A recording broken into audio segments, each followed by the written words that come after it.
ভিডিওটা করে দাও, আমি বলে বলে যাচ্ছি। আচ্ছা, এখানে হয়ে যাচ্ছে Q1 থেকে একটা হয়ে যাচ্ছে RB1, এটা হচ্ছে Q1 এর থেকে এটা হয়ে যাচ্ছে RB1। এখানে একটা ভ্যারিয়েবল রেজিস্ট্যান্স RX কানেক্ট করতে হবে, RX-কে কানেক্ট করে দিলাম আর যে কোনো একটা পয়েন্ট দিলেই হবে তো। হ্যাঁ, এটা ভ্যারিয়েবল রেজিস্ট্যান্স, এই তিনটে পয়েন্ট একসাথে আছে। এখান থেকে যাবে, এখানে একটা VCC হবে, তারপর এটা কি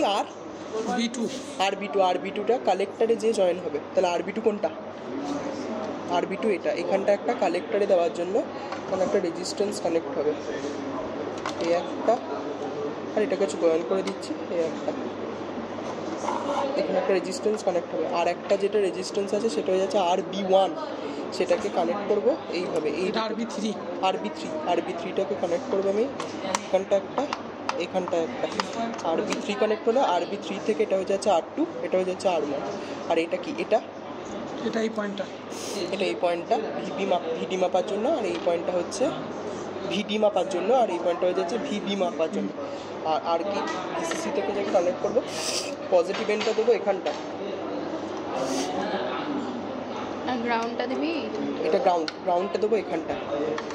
তো যখন মাল্টিমিটারে ভ্যালু নিতে হবে এটাকে চেঞ্জ করতে হবে, ব্যাপারটা বাকিটা ঠিক আছে।